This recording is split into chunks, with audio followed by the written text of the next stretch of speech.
We have no freaking idea what love is. Because love, the real love I've experienced in heaven, is so amazing compared to what we call love here. And we don't even get the cheap version here. We get a shadow of a shadow. We don't even get anything close to what the real love is for God, our creator, for us, for each other, that we have for each other.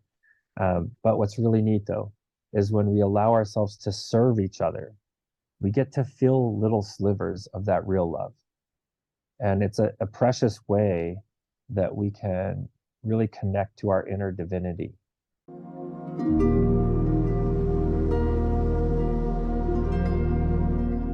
Today, I'm excited to welcome Vinney Todd Tolman to the show. Welcome, Vinney. It's such a pleasure to have you here. It's awesome to be here with you, Chrissy. I'm really excited about this today. I've I've watched your story so many times.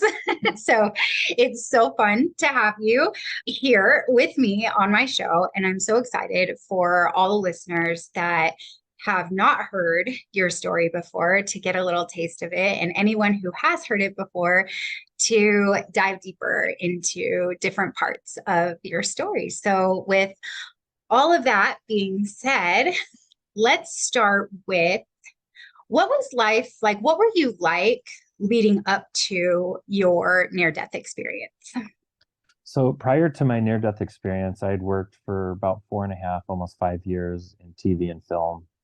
I was a set producer and worked to help produce a major TV show and also produce some major motion pictures as well. But I was really full of myself. I was 25 years old, earning a really great income, and learning some interesting ways to utilize that income for entertainment on the weekends. And being that as it may, I essentially grew up in the construction industry. I started doing construction when I was very young, and I knew construction really well. So when that TV stint ended, I ended up going back to construction. I was actually in construction when this all happened. I was building custom homes as a framer, and I was an amateur bodybuilder. My day to day included waking up really early, hitting the gym, running to the construction sites, running a couple of crews, and then hitting the gym again after work, and finding some entertainment here and there. That's pretty much my life back then.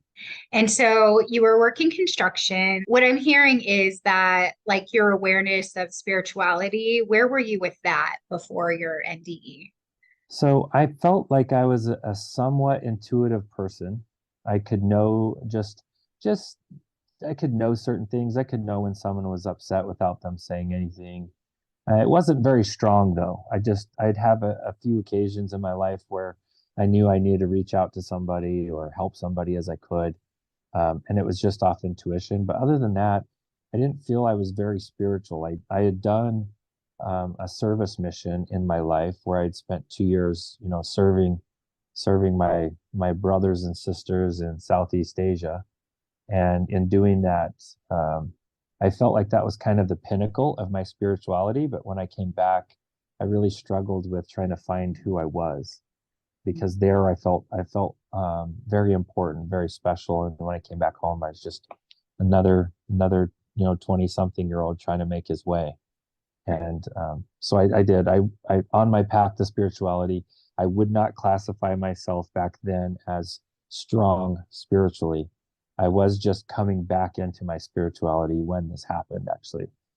I started to clean up my life, started to come to church once in a while, not every Sunday, but once in a while. And that's when this actually happened. My experience happened at that point. Mhm. So let's hear about when this experience happened. Well, this experience, it's quite interesting. In the industry of people having near-death experiences, I have an ADE, or after-death experience, where I was clinically dead. I was found in a public bathroom dead. I'd been dead for at least 45 minutes to an hour. And they bagged my body. They took it away in an ambulance. And a rookie medic, on his first week on the job, he felt God tell him that I wasn't all the way gone. and he broke protocol. He unzipped that body bag and he attempted resuscitation. And he was able to get my heart to come back after the third round of shocks with a defib machine. Mm. And so he was able to get my heart back. And in the midst of all this, I was witnessing everything, but I didn't know it was what I was watching was me. I thought it was like a movie or a TV show. I didn't think it was real.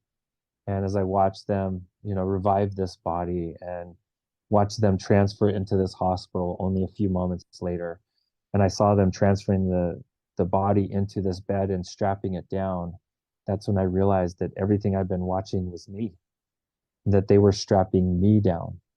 And that was very scary for me. I started to have all sorts of fear come over me. And I had this thought of what an idiot. How could you not know that you've been watching your own death this whole time? And and it's so hard for people to understand, but it's you can't explain it. It's like going to a movie and seeing someone who looks like you on the screen, and it's not you though, because you is over here watching the screen, and that's what it felt like to me. And until I actually saw that they were strapping me, my arms, I didn't feel it was actually attached to me or connected to me. But I did have that reconciliation that yes, this was happening to me. I had the proverbial life review. I saw everything bad I ever did. I saw everything bad I ever did from the people I did it to, and from my eyes as well. And then shortly after that, I saw all the good I ever did. I saw the way I helped others when I was, working in Southeast Asia, and the way I helped many people my whole life, and sometimes didn't even know I was helping someone when I was. So that was really neat as well. I got to see that many times the butterfly effect is that sometimes we don't feel like we're making a difference. We are making a difference. And I felt that difference. And from that feeling, I actually got this tremendous warmth. It felt like someone came behind me and poured a warm pitcher of oil over my back. And I felt this warmth just pouring all over me. And I turned around to see where this warmth was coming from. And I saw this godlike figure standing there, all dressed in white, like power just like vibrating and reverberating off of him. And he had a long white beard and he had long white hair. And all I could think was, this is God. And as soon as I thought that, he just smiled and he answered without using his mouth at all. He just communicated directly. He said, "No, son, I'm not God. I'm here to be your guide. I'm here to help you go wherever you want to go." And so he began to help me understand I could go with him back to my body, or I could go with him to anywhere in the universe. I knew I didn't want to go back to my body. I knew that without a doubt. That looked so painful, looked so hard, and did not look fun in any way. So I didn't want that. And I loved this power, this love, this warmth that was coming off of him. And I realized that I wanted more of that. I wanted that warmth and that love. So I told him, I said, "Hey, let's go wherever you're coming from." And so he explained that he was coming from my home and that he could take me to my home, to my original home. So we began this just crazy journey of going, to this home, what others would call heaven. It's our home. And so we began this journey. It was quite profound. Me being raised Christian, I was raised Christian. I felt that maybe I had some type of like special access to heaven that normal people don't get. So I Mhm. thought, just go ahead and let me in. You don't need to, worry about all the hurdles. I'm Christian. I've accepted Jesus as my savior. You can let me into heaven. And he kind of laughed in a loving way, again, in a very loving way. And he explained that he was very happy that that's the path I chose. But he also needed me to understand that there were some very strong principles of love that I had to fully embody for myself to get into heaven. And the way he explained it is heaven exists at such a higher plane, at such a higher vibration of love, that I had to really raise my love vibration to get to that space. And that's what we did. We started this journey.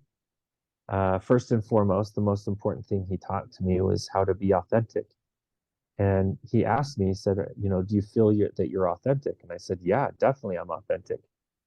And then he said, well, are you the same person when you're with your mom and your dad, or with your friends at church, or with your friends at on the movie studio set? Are you the same with your construction crew friends, or maybe your nightclubbing friends?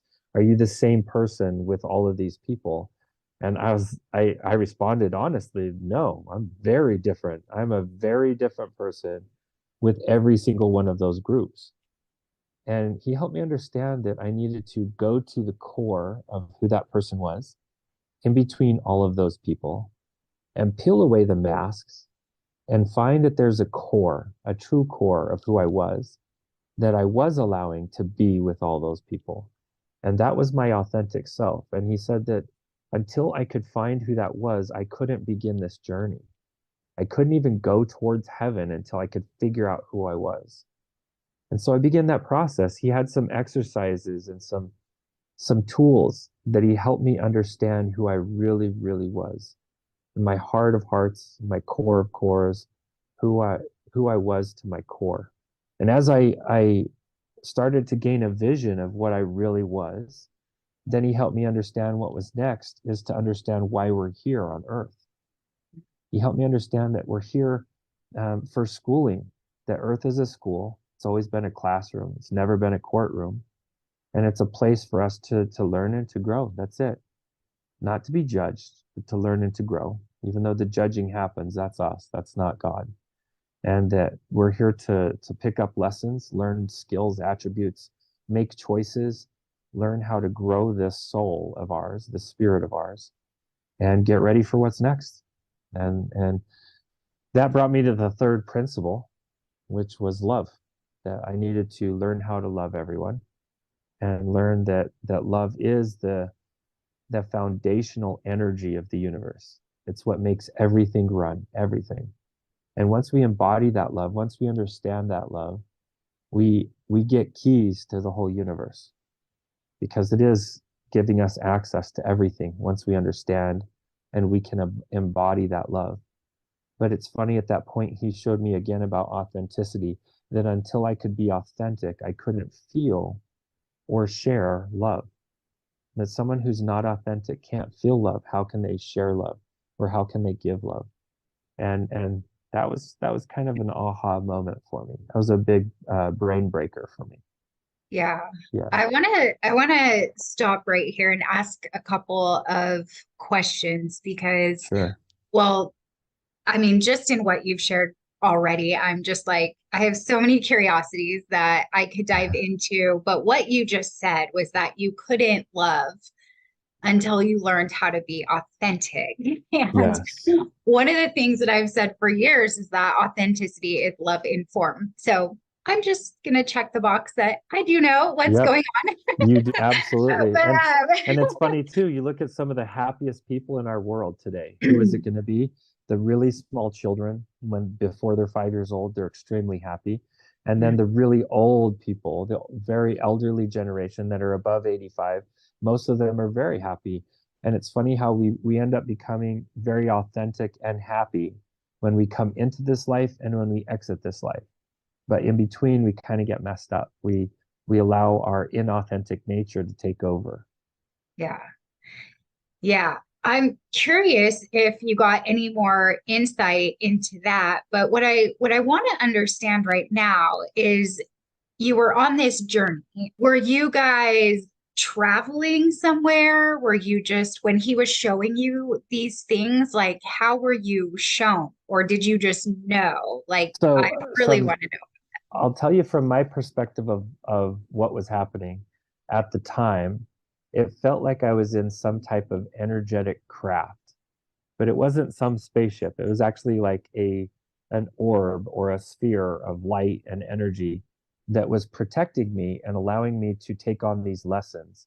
And as I could, we would actually move, but we were moving with a very fast motion from like point A to point B, but not just point A to point B, from low understanding to high understanding.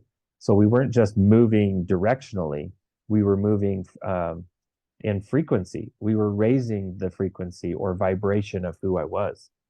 Yeah, which is funny Wow, because that's you think, well, you don't have a body anymore. Why does that matter?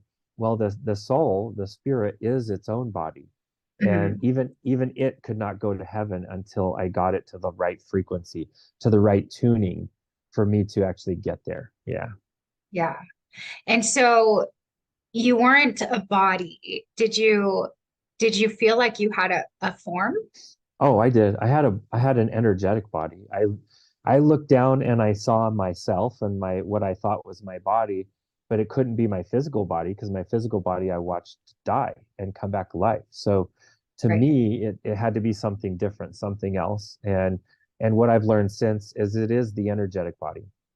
The Mhm. energetic body is kind of like the soul imprint or the soul itself. But even the soul itself, in a very high way, is actually just a fractal of the core self, or a fractal of the true being.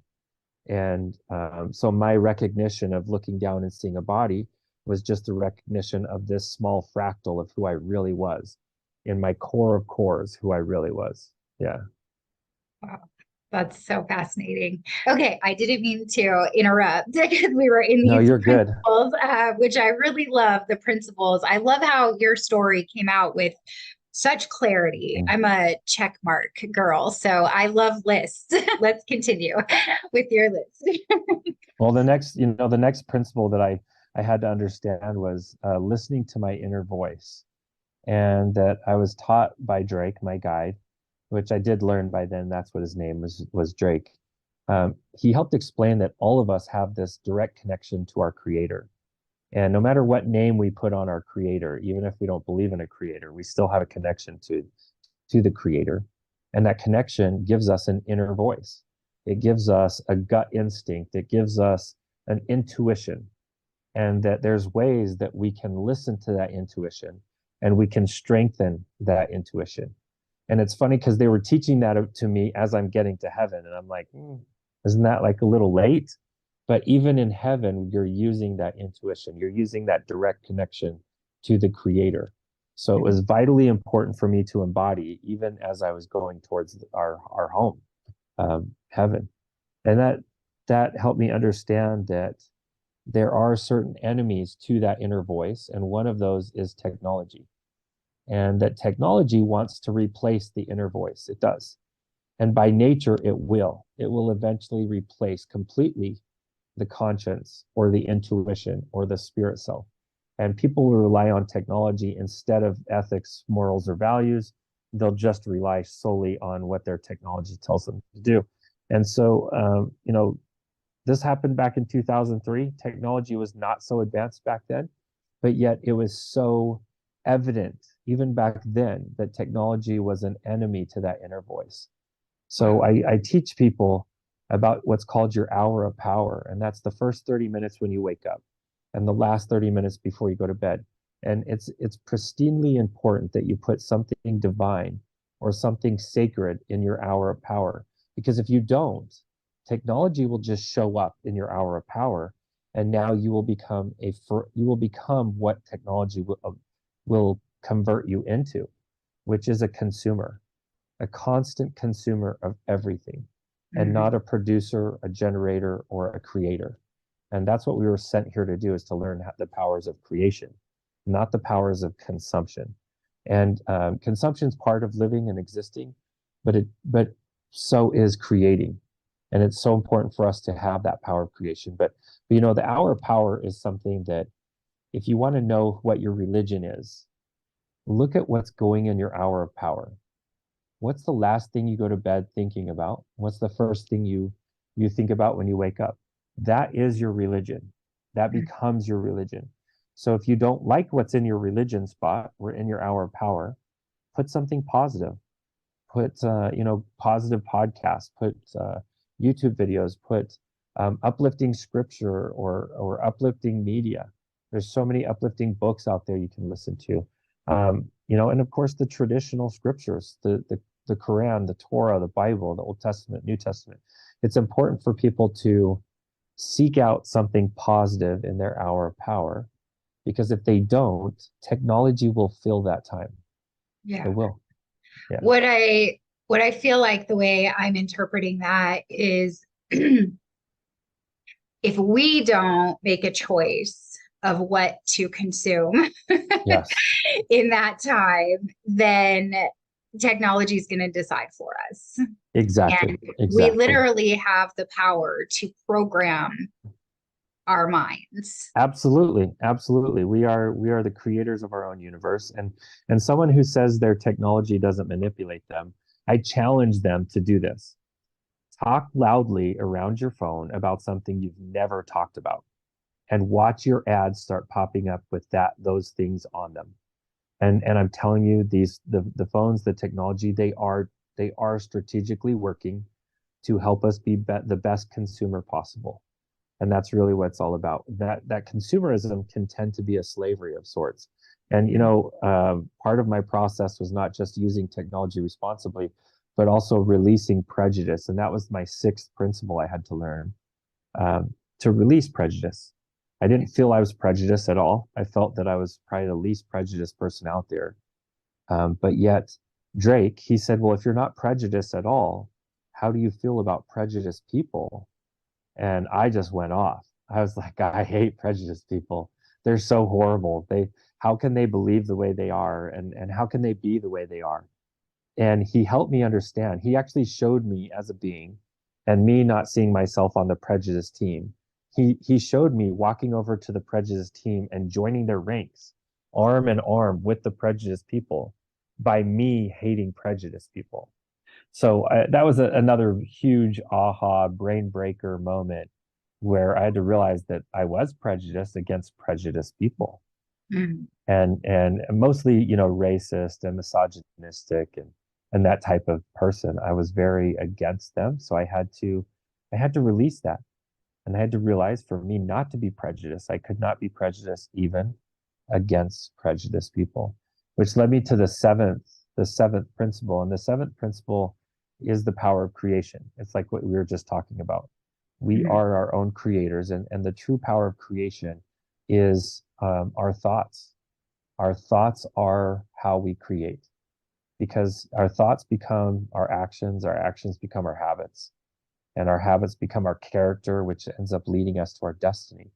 And it directs where we're going in our life. It all starts with our thoughts. But from creating anything in this world, it starts first with our thoughts. And from there, we take those thoughts and we can turn it into a creation. So it's important for us to control ourselves at the thought level. Control your thoughts and you'll control your life. You'll control your world.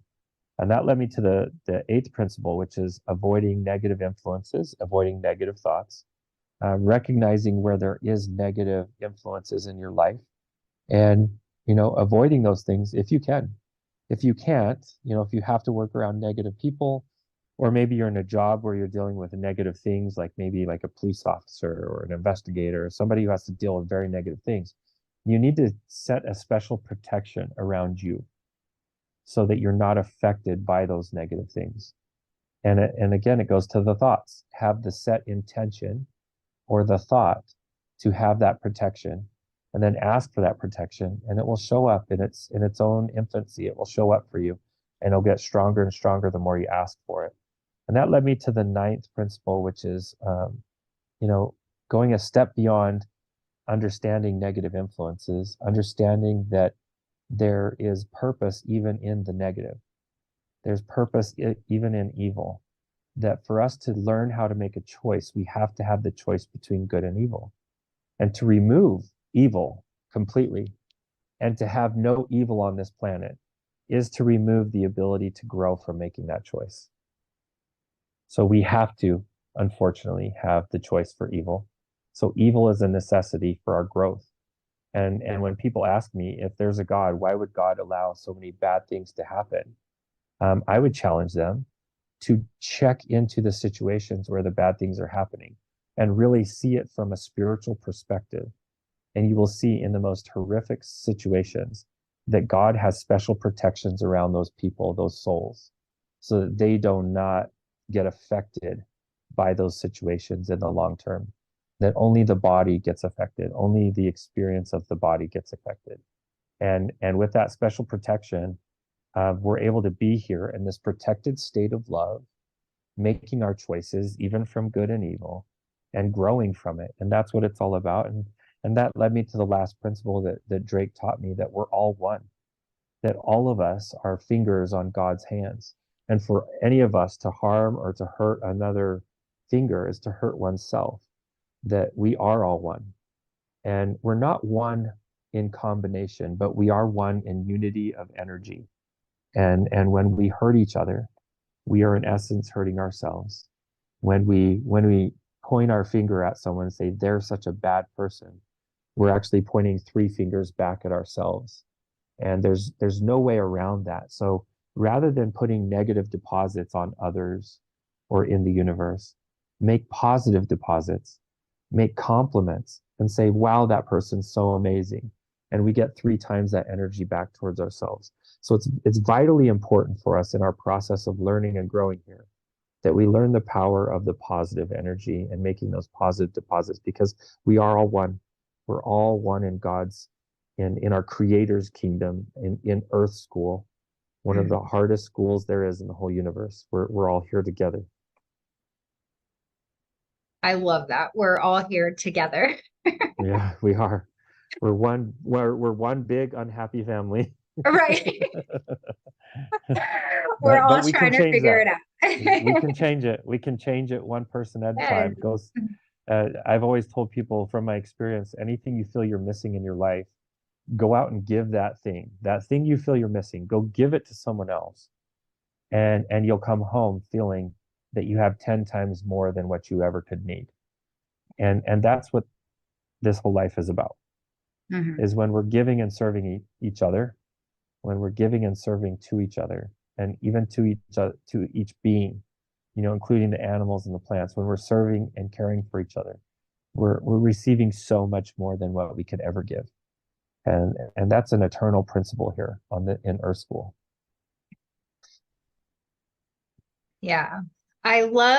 What I love about your story, and really my entire experience when I started to get exposed to reading and listening to near-death experiences, is that I have studied the Course in Miracles for over 12 years and a couple of other works like The Way of Mastery and all kinds of different books that I've read. And these themes of what you are talking about that are in the books also show up in your death experiences. And so it feels like truth to me. And the Course in Miracles talks about how all our only function is to extend miracles, which is to extend love. That's it. That's all we're here to do. And so when you were talking about the positive deposits, I was, seeing that, oh, those are the miracles of extending love. And so thank you for sharing that. When I hear it, it just brings so much comfort to me. And I hope it is to the listeners as well. Well, what's really neat is we have no idea what love is here on Earth. Right. We have no freaking idea what love is. Because love, the real love I've experienced in heaven, is so amazing compared to what we call love here. And we don't even get the cheap version here. We get a shadow of a shadow. We don't even get anything close to what the real love is for God, our Creator, for us, for each other, that we have for each other. But what's really neat, though, is when we allow ourselves to serve each other, we get to feel little slivers of that real love.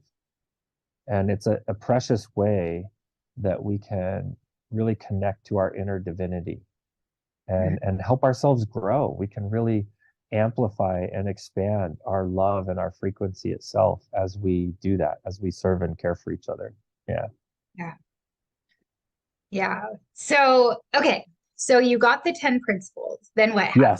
Yes. So as I was understanding that we are one, I was actually starting to see this heaven space. I saw the actual space, and it's a real place. It's a real physical place, as well as an energetic place. And we touched down on this place. I felt my energetic toes like actually weave into the grass, and I felt the grass kind of handshake my fingers or my toes, come up between my toes and kind of grip onto me. I felt this just existential love that was so profound and eternal and life changing coming from this grass. I could feel the individual consciousness of each blade, but yet I could feel the collective consciousness of all the blades together loving me and loving that I was taking the time to plant my feet in the grass right then and there. And at the same time, I could know who my creator was through this grass. And it was so life changing just to even touch down in the heaven space and to see the colors, to see the colors. Each color had a sound, it had a flavor, it had a smell. The grass itself had 1,000 different smells and flavors and tones of music coming off of it. Then there was flowers, there was water and trees, and it felt like I was being spoon-fed a symphony of golden love. And as I would accept each bite, the next spoon would be bigger and bigger and bigger. And each time I felt that it was more than I could handle. And each time I could accept the next bite, it felt so invigorating and activating. It was really activating my light, who I really was. And I was noticing the few moments that I was there.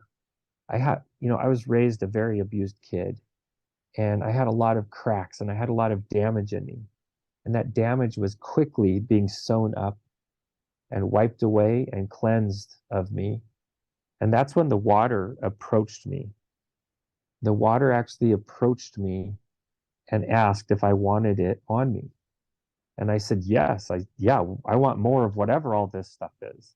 It's just amazing. Yes, I want it. And so the water came up over my toes first as well. And it came up over my whole body. And as it did, it made me whole. It filled in every last little gap and damage that life had allowed to be programmed or damaged into me.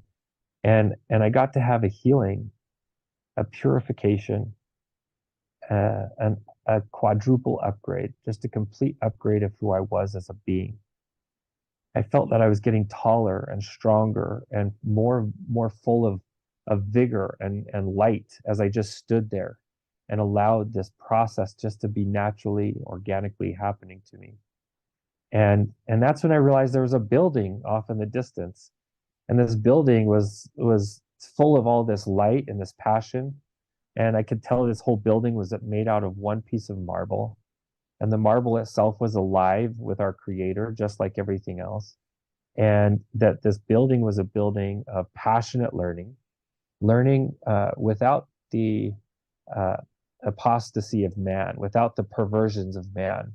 So you were able to learn true knowledge, not his story or her story, but true knowledge. And I was so excited to actually go towards this building, but I didn't get a chance.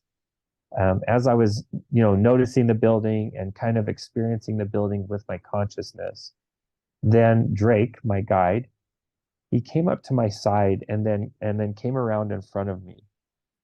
And he looked at me directly in the eyes and he said, Vinney, this is going to be very hard, but it's going to be worth it. And he brought me in for this hug. And this hug, it took me 10 years to be able to talk about this hug. I'm not kidding. This is no exaggeration. I could not talk about this hug for 10 years. Every time I would get to that point, I couldn't talk. I would just shut down. This hug was so full of unconditional, eternal love for me. Love that I could never deserve, ever. I could be an angel in the universe and not deserve this love. This love was so tremendous and so strong for just me. And that's when I realized that this love is for all of us, that God saw me as a divine masterwork, that God sees all of us as this divine masterwork, this symphony of all creation coming together in humanity, in energy. And as I was receiving this hug from Drake, I saw that my light became 8 times brighter than what it was on its own. and that his light became 8 times brighter than it was on its own. And that together we started pulsating out into the universe, almost like a pulsar, where it was like boom, boom, like these big pulses of light. And as these big pulses of light were going out to the whole universe, I started to hear my brother, my earth brother, my biological brother. He was speaking in my ears, and I could hear him saying a special prayer over my body. Now, meanwhile, my body was in a coma for 3 days. So I was brain dead in a coma. And this is at the end of the third day. My brother was giving a special prayer over my body. And I could see in my mind's eye my brother standing over my body and putting his hands on me and giving me this special prayer. And when he finished with that prayer and he said, Amen, I felt a pulling. I felt a yank. I felt like everything in me was pulled away and it was forced back into my body. And to me, my experience was over at that point. I was forced back into my body. But the process of forcing me back into the body, it felt as if I was this great whale and I was being canned into a sardine can. It felt so claustrophobic. Instantly, I felt so claustrophobic. I Mm. wanted to get out of there. So I woke up. I woke up at 1:11 in the morning. No one was in my room. I was by myself. My brother had At long been gone. 1:11 is when you woke up. Yes, 1:11 in the morning. I yanked Okay. everything off of me. I had an air tube coming out of my throat. I had all of these diodes and wires connected to me. I had catheters connected to me. I yanked everything out, everything, everything. I had nothing attaching to me anymore. And then I even had ripped off the gown that was around me. And I just stood there for a second. And then I realized that all this equipment was making these alarms. So I went around and unplugged everything that I could. And so that the equipment would just be quiet. I actually pulled a couple of plugs out of the wall. They must have been like screwed in or something. But I wanted to end whatever that was going on around me. Yeah. And the next thing I realized, I was standing there naked. And so I had to get a gown. I found some gowns in a cupboard. I wrapped them around me and I started running. I ran towards the elevator. So as soon as I exited my room, in a weird way, I knew exactly I was on the third floor and I knew where the elevator was. So I ran straight for the elevator. I was hitting down on the elevator when I heard a scream. And that was a nurse who had, run into my room.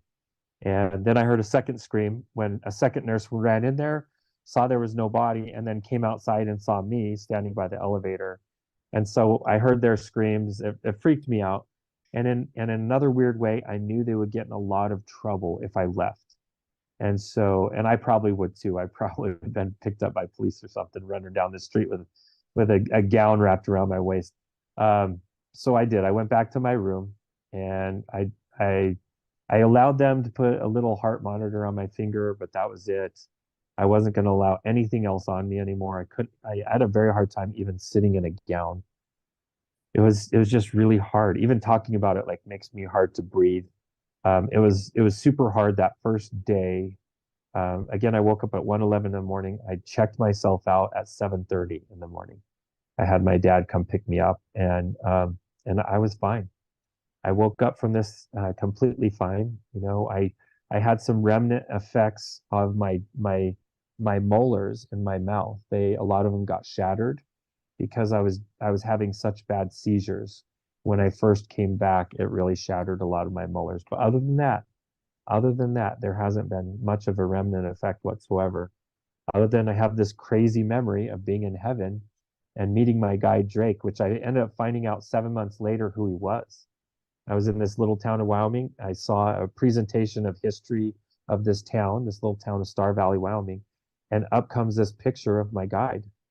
I recognized him as soon as my wife pointed him out. I knew it was my guide. I recognized his last name, but his name didn't match who I knew him as. It said his name was Charles. And so I went to my grandmother who had the same last name. Her maiden name was the same as his. And I asked her, I said, Grandma, who is this Charles Kazare? And her exact response was, oh, you mean great grandpa Drake? He's pretty famous in our family. And to me, that was my biggest aha moment. Yeah. Biggest aha moment. I now knew that God had a major purpose and a plan to all this. And not just that, I had been saved and guided and guarded by my great great great grandfather on my grandmother's side. So it was such a beautiful process just to get to there. And then since there, it's been 20 years. I've been, working with people, helping people on their own spiritual path. To me, I do what's called light worker. I do light working. I help people find their destiny. I help them amplify their spiritual connection. And part of that is my book, my experience. It in itself has its own mission to help people in that fact. Yeah, and that right. Yeah. Mm. Yeah.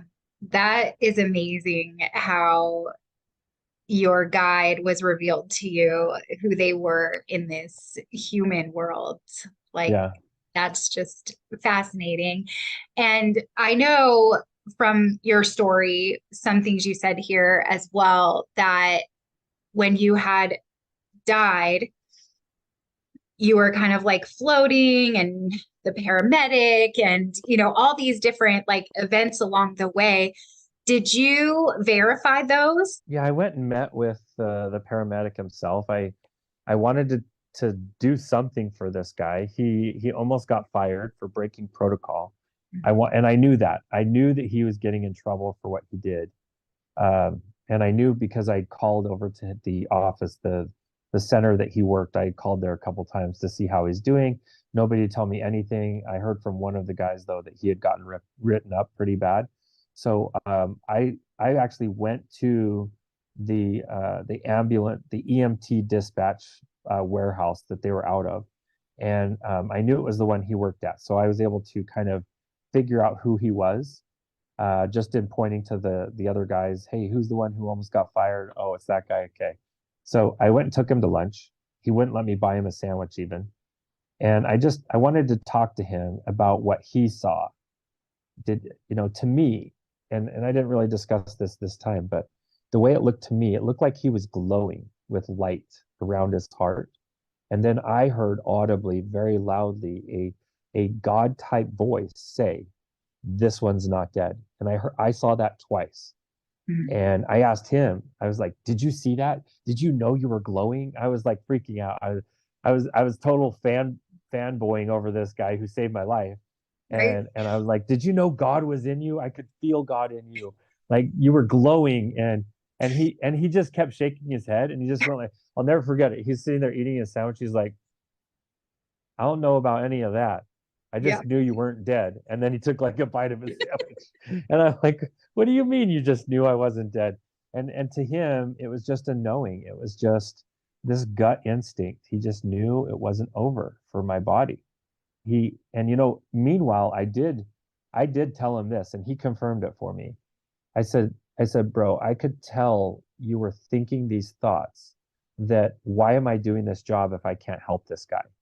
And he was running that through his head the whole time when that message got delivered, "This one's not dead." And when I brought that up, it freaked him out. It completely freaked him out because even to him, that was going on, and he did remember that. He wouldn't talk to me about it, but he got emotional and got choked up. And I heard his mother's voice like speaking in his head, telling him certain things. And I confirmed that as well, and he got choked up about that. So to me, I know that there was some confirmation with that. But since then, I've had countless, countless confirmations where whatever happened to me in a way that made me way more sensitive. I can pick up on spirits that are around me all the time. I can pick up on thoughts people have about me or about someone close to them. I can read those thoughts. I feel those thoughts in me, and it's almost like this ability to be extremely empathetic. And Yeah. so when someone has a passionate or a strong emotion in them, I'm feeling it with them side by side, and they're not alone in that feeling. And so, my whole existence since then, it does feel crazy, but at the same time, I know it's God given. I know that for sure. I've been able to help a lot of people who wouldn't ask for help. I was able to help because I knew what was going on in their lives. And it's been a beautiful experience, a beautiful ride, and I'm excited to see where, the mission of my experience goes, because it's really bigger than me, way bigger than me. And for a lot of people, they feel changed after they hear my experience. They feel like they're not afraid of death, and I'm not afraid of death. I'm super excited about it. I know. Next, I just keep debating with God. I'm like, God, make sure it stays this time. Like, no rejections. This is it. Like, I'm only going back for good next time. So Right. yeah, Don't tease me again. Like, let me exactly. stay Oh the my next gosh. time. Yeah. Now, so I've heard that it's really common for people who have experienced life after death or the afterlife or heaven, that they come back and they have, you know, they're more open. They can Yes. channel, was it like that right away? And Right away. how was that for you if before So you weren't really I that spiritual? I've always been somebody who really trusted and believed science, what you could prove, the numbers, the statistics. I was in construction, so I loved engineering. I loved science, like the physicality, the touchability of science. I love that, right? And I come back and now I'm sitting here speaking to spirits that I don't think exist. At first I thought they were all delusions. I really thought they were delusions. I believed they were delusions in the beginning. I had one instance with a medical professional in the mental health field where I was sitting down meeting with them in a professional capacity. And they were in the act of writing prescriptions for anti-schizophrenia, for preventing me from seeing spirits. And as he was sitting there writing these prescriptions out for me, his own grandmother came and stood in front of him and said, and she was like very, very adamant, don't you dare take these prescriptions until you deliver this message to him. And I'm like, I'm not going to deliver a message for you. He's only going to add another prescription and it's going to make me feel crazier. And she said, don't do it. Don't you? And she was like trying to block my energy of even reaching out and grabbing these prescriptions, which he was getting done writing at that moment. And as he got done writing that last prescription, as he's handing them to me, and I'm starting to reach for him, I go, Doc, I got to tell you something. We're already on the crazy train. We're there. I need to tell you this. I've got a lady here. She says she's like a grandmother figure for you, and she has some memories you've forgotten. I need to remind you about. And I just laid it all out there. Like, it only took like 10 seconds. His eyes got as big as coffee saucers. They were huge. Like, he was holding the prescriptions. He started shaking. He like leaned back. He ripped up the prescriptions. And without saying anything other than this, he said, get the F out of my office. And this is like a really good Christian guy. And I knew he's Christian because he had pictures of Jesus all over his office. And I didn't know what to do. I left the office. Even his secretary, his nurse, that was, receptionist, she was like, what did you say? What did you say? He's never talked like that to a patient before. Wow. And I'm like, I don't know. I just told him what I thought was the truth. And I left. And a few moments later, I was driving down the street. My phone rang and I picked it up and it was him. He apologized. He said, Vinney, I've never, ever told anyone about that. He said, I even forgot that had happened to me. But you bringing it up helped me remember that's the whole reason I got in the mental health field. And it was it was a scary as hell experience for me to realize that there's some truth to whatever this delusion I was having. And I needed to work that out in my own mind. And I did. Over the years, I've worked out that there's certain messages I need to deliver. There's others that I don't deliver. I'm not just going to willy-nilly listen to every spirit, because there is a lot of good spirits and a lot of bad spirits. But I was very blessed that this was a loving message and it was delivered in the right way to help me realize that there's truth. There's absolute truth to what I was experiencing. And I had to come to terms with what that truth was. And it's taken me years to understand and to embody that truth. But one thing I guarantee you, spirit consistently and regularly expands me outside of my comfort zone. constantly, always. Yeah.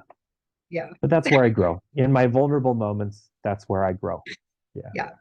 I haven't had a NDE, but I think I'm on that same path where I'm constantly expanding. That's what it feels like. Now, so you said, so this was 20 years ago in Mhm. 2003. Yeah. Was it easy to talk about? Was it difficult to talk about? What was that like for you, It like was, coming out you of this know, my experience? my wife, who I met my wife right after I had my experience. We knew even before we went on a date, we were going to get married. We knew there was like this divine path to all of it. And I expressed things and communicated with her, but only her in the first couple of years. Mhm. After 3 years, I started to share it publicly, but only in really small snippets. Because as soon as I would get to either the hug that I got from Drake, or I got to the feeling of love I got right when I started to cross over, I would just turn into this puddle of tears. And as a man, that's hard to do. But there were certain places that, in a sacred way, I could do that and honor the experience. And most times that was at churches. So I did share it in church congregations, all sorts of congregations over the years. But many times it was in some type of religious format. That's how I shared it. And years ago, I got to go to a conference and meet an earth angel named Louise Hay, and she was the owner of Hay House. She owned the publishing company and the radio and everything. And I had told her about my story, and she made me promise that as soon as I was done writing it, I would bring it to them and we'd work something out. And that was years and years earlier before she passed away. And then when she passed away, I felt like this strong calling that I still had to do it. And after I would always share the experience verbally with people, they always would ask me, well, where's your book? I need your book so that I can share this with my friends. And it took me quite a few years to write the book because this whole experience happened outside of what our words can describe. And to even put it into words is to downgrade it, completely downgrade it. So it took a finite process to do that with a very skilled writer. And myself, working with Lynn Taylor, who is that amazingly skilled writer, that together we were able to pull off a good enough version. And I don't, and it still doesn't do it justice because again, human words can't do justice this experience that I had. It can't. And it took us 2.5 years steady to write this, to do a good enough job, and then about a year through editing and post production. But yeah, it's been an amazing process. Love it. The book's been out a year now. It's an awesome bestseller already for a lot of people.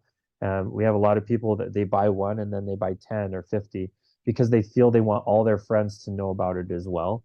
And to me, that's the real mission behind it. Mhm. Is I have a lot of people that are saying, I walked away from church, I read your book, and now I'm coming back to church. To me, it's not about what religion you're at. It's about understanding that God wants a personal relationship with you. And if that's in a religion, awesome. But if it's not, still awesome. I think that we need to fully understand God believes all of us are divine masterworks and that God wants a personal relationship with us, not through a minister, not through a church, but a personal relationship. And that's really what it's all about, is activating that personal relationship with your creator. No matter what name you want to give to the creator, activate that relationship and start being a better version of yourself every day. And that's what this is all about. That's what my experience is all about. Yeah.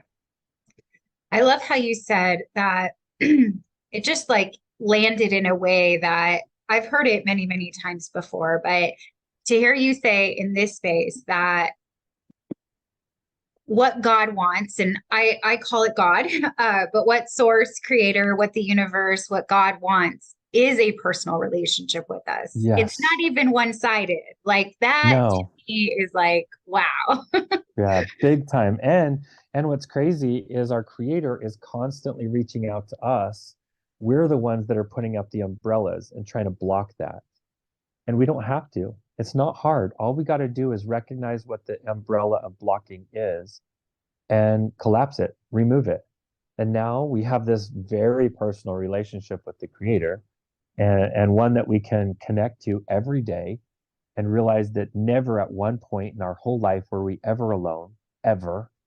And we've had teams of souls and spirits and angels around us everywhere we go.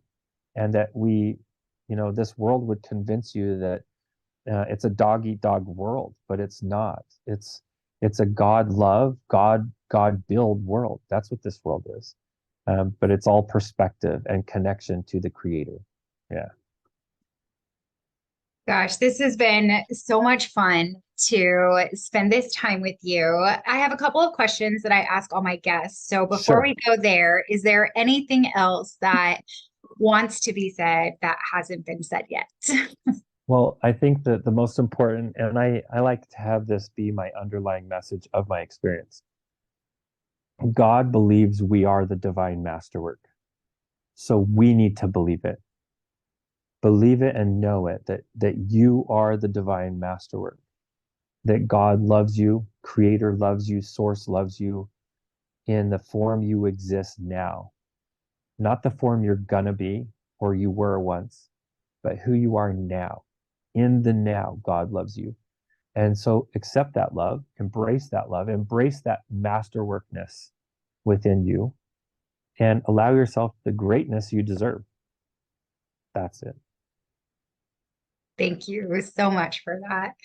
The first question that I ask all my guests is how do you define God? Me personally, I see, feel, contact, connect, and and feel plugged into my source, my creator, my God in every aspect of existence. I feel God in my breath. I see God in my own eyes, in the eyes of those around me. I see God in the doves outside. I see God in the trees, in the plants, in the light, in the butterflies, the dragonflies. I see God everywhere. I can actually receive direct messages from God from a feather sitting on the ground, from a penny on the ground, from a license plate, from how many energies of light and dark are around at all times. I can feel and perceive God's intent, and I can feel that when God is trying to deliver a message, that our Creator doesn't deliver it in one location. That message comes from all different directions. And when we're ready to receive that message, we'll understand it's coming from everywhere, not just one place. And that the holiest temple of all the world is right here between your temples. That's the holiest place in all the world. And you can connect to God better there than you ever can in any mosque, any temple, any cathedral. That the holiest temple right there. Yeah. And that's where God exists. Thank you so much. That was so beautiful. The second question is, what would you say is the purpose of life? Well, life is a classroom. We come to the classroom almost like a spiritual gym. We come here to make choices, to lift the weights of choices, and it allows us to get better at making good choices and have the freedom and the ability to choose less of the bad choices. And that's really what it's all about, is learning to make those choices, learning to use the power of agency or free agency to make choices. And that's where we grow. That's where we amplify and grow our ability to make a difference in this world, is with our choices. Yeah. And from the smallest to the biggest, they're all important. Every choice is important. I love how you said that, from the smallest to the biggest, every choice Yep. matters.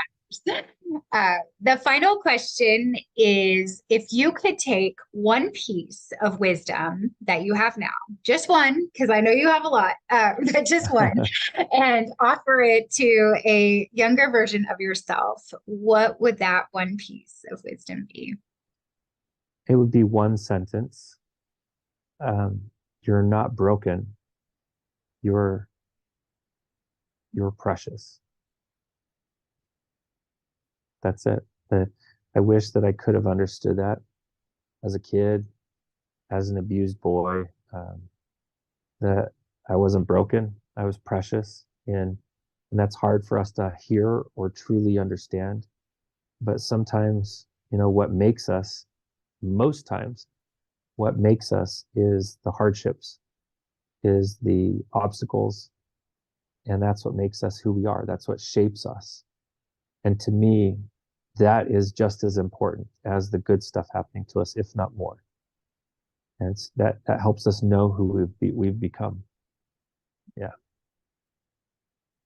We are precious. Thank we you. are precious. And how do people find you, work with you, get in touch with you? So I have a nonprofit. It's called Living God's Light. So they can find me at our website at livinggodslight.com. Of course, my book is on Amazon and Audible. Internationally, it is only on Audible, but in the United States, it's on Amazon. Let's see. And primarily, if they want to do any work with me, I do all of that through my nonprofit at livinggodslight.com. Yeah. Awesome. I'll be sure to include all of that in the description. Vinney, this has been such a special interview. I just love your story. I'm so just grateful that you share it with the world, that you've written your book, and that you're bringing what you've learned in your experience to the world so that we can all just wake up and love each other together. Thank you, Chrissy. I really appreciate what you're doing. No matter what, you are making a difference. And you're a light worker yourself. You're out there fighting the fight, being a force for good in this world. And that's so needed right now. So needed. So thank you for you doing that. And as Namaste goes, the light within me recognizes the light within you. I appreciate all that you represent and do. So thank you, Chrissy. Thank you so much. This has been such a blessing. I would like to personally thank you for tuning in to this episode. If you haven't already, please be sure to like this episode, subscribe to my channel, and turn on notifications so that you never miss a beat. And if you really resonated with this content, please share it with all of your friends so that collectively we can expand our consciousness. Have a very blessed week.